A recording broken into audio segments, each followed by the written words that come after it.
ಕಾಲ್ ತುಳಿತ ಘಟನೆಯನ್ನು ನೆನೆದು DCM DK Shivakumar ಕಣ್ಣೀರು ಹಾಕಿದ್ದಾರೆ. 10 ಮಕ್ಕಳ ಸಾವನ್ನ 10 ಮಕ್ಕಳಲ್ಲ ಸರ್, 11 ಮಕ್ಕಳು ಕಣ್ಣಾರೆ ನೋಡಿದ್ದೀನಿ ಅಂತ ಹೇಳ್ತಿದ್ದೀರಿ. ಆದರೂ ಕೂಡ ಹೋಗಿ ಒಳಗಡೆ ಸೆಲೆಬ್ರೇಟ್ ಮಾಡಿ ಬಂದ್ರಿ. ವಿಪಕ್ಷದವರು ಹೆಣದ ಮೇಲೆ ರಾಜಕೀಯ ಮಾಡ್ತಿದ್ದಾರೆ, ಆದರೆ ನಾನು ಹೆಣದ ಮೇಲೆ ರಾಜಕೀಯ ಮಾಡಲ್ಲ ಅಂತ ಹೇಳಿದ್ರಿ. ಇನ್ನೇನಕ್ಕೋಸ್ಕರ ನೀವು ಆ ಸಂಭ್ರಮಾಚರಣೆಯಲ್ಲಿ ಪಾಲ್ಗೊಂಡ್ರೋ ಗೊತ್ತಿಲ್ಲ.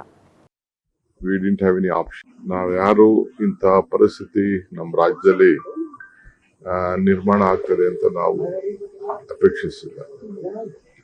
ಅವರು RCB ಅವರು ಬರ್ತಾ ಇದೀವಿ ಅಂತ ಹೇಳಿ ಅವರು ಇನ್ಫಾರ್ಮೇಶನ್ ಮೀಡಿಯಾಗೆ ಕೊಟ್ಬಿಟ್ಟಿದ್ರು. ಸೊ ನಮ್ಮ ಸರ್ಕಾರದಲ್ಲೂ ಕೂಡ ನಾವು we didn't have any option. ಆದ್ರೆ ಈಗ ಯಾರು ಈ ತರ ನಡೆದಿದೆ, ನಮ್ಮ ಮನೆಯಲ್ಲೇ ಆಗಿದೆ. ಇದು ಪ್ರತಿಯೊಬ್ರು ನಮ್ಮ ತಂದೆ ತಾಯಂದಿರು, ನಮ್ಮ ಫ್ಯಾಮಿಲಿಗಳಲ್ಲಿ ಆದ ನೋವು ಇಡೀ ರಾಜ್ಯದಲ್ಲಿ ಎಲ್ಲ ಜನರಿಗೂ ಕೂಡ ಇದು ಬಹಳ ಇದನ್ನ ತಡ್ಕೊಳಕ್ ಆಗ್ತಾ ಇಲ್ಲ. ಈ ಸಂಭ್ರಮ ಇದು ನಾನು ಇಲ್ಲಿ ಒಬ್ರು ಇಬ್ರು ಮೇಲೆ ತಪ್ಪು ಅಂತ ನಾನು ಹೇಳಕ್ ಆಗಲ್ಲ. ನಾವು ಡೆಫಿನೆಟ್ ಅದನ್ನ ಪರಿಶೀಲನೆ ಮಾಡಲೇಬೇಕಾಗಿದೆ. ಇದರಿಂದ ನಾವೆಲ್ಲ ಪಾಠನೂ ಕೂಡ ಕಲೀಲೇಬೇಕಾಗಿದೆ. ಇಡೀ ಅಡ್ಮಿನಿಸ್ಟ್ರೇಷನ್ ಇದು ಬೇರೆಯವರು ಎಣದ ಮೇಲೆ ರಾಜಕಾರಣ ಮಾಡ್ತಾ ಇದ್ದಾರೆ.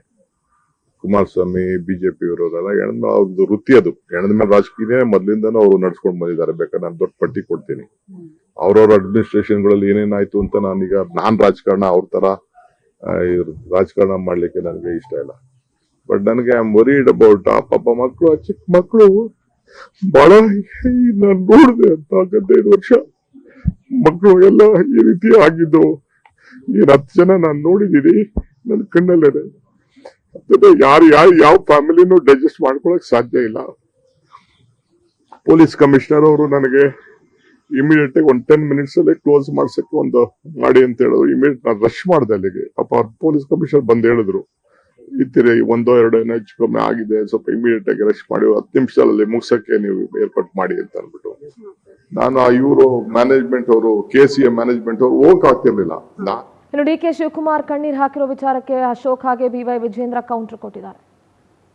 ಅದ್ರ ಬದಲು ಡಿಕೆ ಶಿವಕುಮಾರ್ ಅವರು ಇವತ್ತು ಕಣ್ಣೀರು ಹಾಕೋದ್ರ ಬದಲು ನಿನ್ನೆ ದುರ್ಘಟನೆ ನಡೆದು 11 ಜನ ಪ್ರಾಣ ಕಳೆದುಕೊಂಡಿದ್ದಾರೆ ಅಂತ ಹೇಳಿದ್ಮೇಲೂ ಸಹ ಹೋಗಿ ಆ ಕಪ್ಪಿಗೆ ಮುತ್ತು ಕೊಡ್ತಾ ಇದ್ರಲ್ಲ, ಅವಾಗ ವಿವೇಚನೆ ಬರಬೇಕಾಗಿತ್ತು.